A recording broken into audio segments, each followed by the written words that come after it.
I think that I first of all start by thinking a lot about the film that I did before.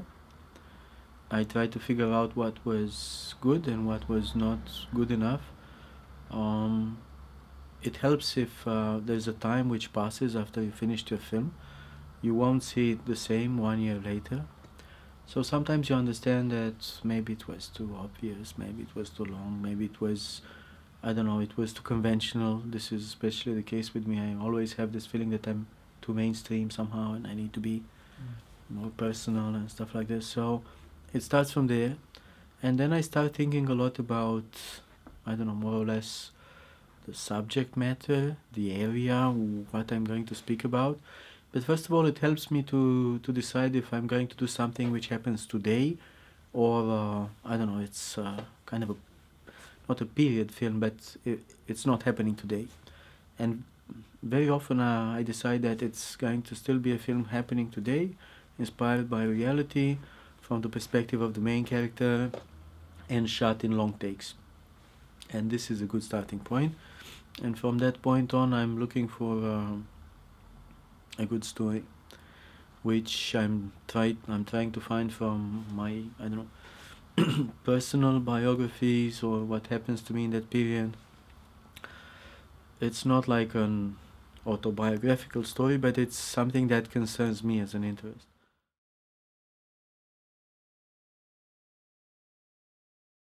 I'm using it just coming out of this philosophy about cinema, and it's speaking out about this relationship between cinema and reality.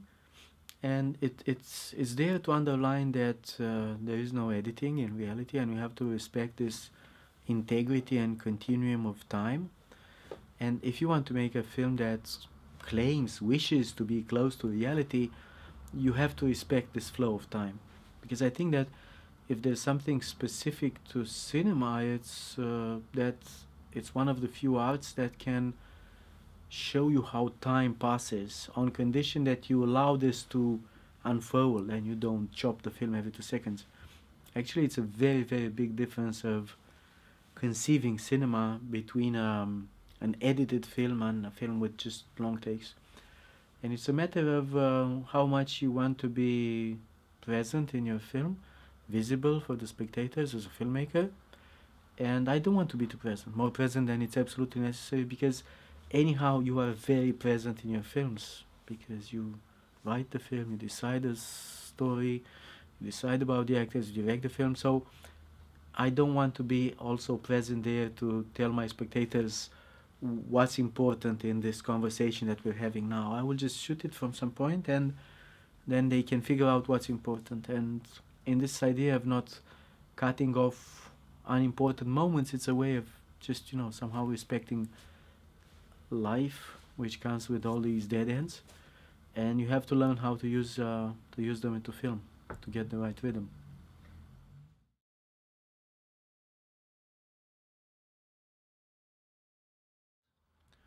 I'm not really a specialist on dogma, but I think I was right after my film school or something like this. So we were a bit aware of the dogma movement. I think we knew the, I don't know, the points, and we read the manifesto. I think we watched a few, I mean, enough films to just understand what were the principles of the dogma. And somehow I think it was quite close to what we were trying to do. It's just that we never took the time to write a manifest of our own about what we did in the Romanian cinema, and I think that we took some of the things which belong to the dogma, but we adapted to our style, in the sense that it's never good to be very precise and respect a very clear set of rules when you're making films. I think that principles are better than rules, because principles are more general. So it's just good, for example, to have this idea about time. I think this is important in what we did, and this is quite a big difference from the way the people were shooting films in the dogma style. This very, very, very long takes. This is quite different. But then there is a kind of simplicity that we shared, I think, with the dogma. Also a simplicity about subject matter, and a simplicity about, I don't know, shooting, more or less. And to be honest, we were quite disappointed that they lost their patience about dogma quite soon, and they were really not very coherent with their own manifest. It was just a very, very short period. And then some people working in the dogma in that period just moved to the other extreme, completely other extreme, and created films with very spectacular effects. I think that from this perspective, we are still way more coherent. We started more than 10 years ago in this working this. I don't know if there's a name for what we do, but at the beginning, some people were calling it minimalism, whatever that means. But probably I think that's it's a conscious refusal of effects in cinema.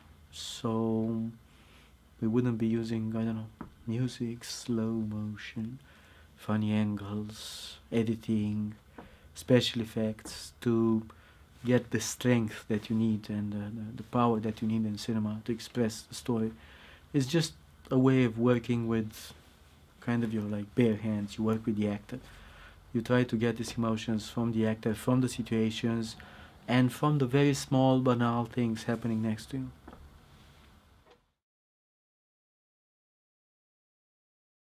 I'm not. I don't know if I'm inspired like directly because I'm much more fond of his earlier films. Mm.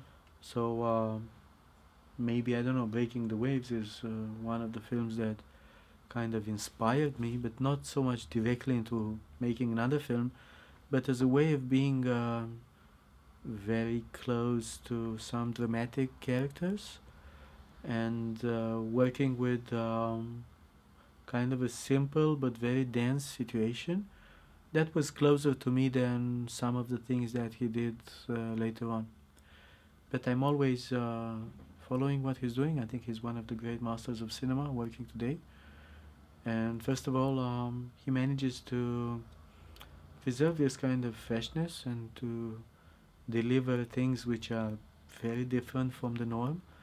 And as soon as somebody manages to do this for, I don't know, the second, third, fourth film in a row, it means that, I don't know, he has the right imagination for a filmmaker. And I think that the other film that I really love a lot from Lars von Trier is his first American film, Dogville, American so-called. Mm. I like that a lot, and not so much that he gave up using, I don't know, sets, but the story in that film and the acting in that film are so well balanced and so strong and so powerful, and it advances so much by avoiding, I don't know, being conventional, that it's very convincing. I thought that it's a very good example of how somebody can use just this strength coming from the situations and acting.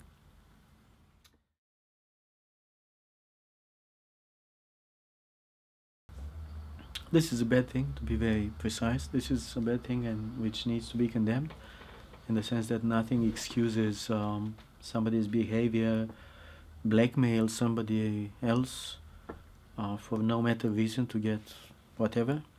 So this is very clear. But besides this, there are a lot of different situations. So I think it's better to just analyze this case by case and to see precisely, as long as we can still speak calmly about this. I think there's a whole hysteria about this subject at this moment, so it's very difficult to just speak about it in a reasonable way. But it's true that it speaks about a very unpleasant side effect of this way of promoting women in fields like cinema. But it's not only in cinema, to be honest. I think that this goes in a lot of other fields. Whenever somebody is abusing his power, things like this can happen, and but it's good to find the right balance, honestly, now, because on one point it's good to have I don't know, to reset the situation now and to make sure that, I'm not sure we can repair all the mistakes of the past, but it's good to make sure that this is not going to continue like this. But of course it's also good not to, I don't know, exaggerate and to allow people still be people and not being afraid of one another, because this is one of the very strange side effects that can happen because of this. I think that people might feel afraid to talk to the other for fear of not being accused of being inappropriately behaving.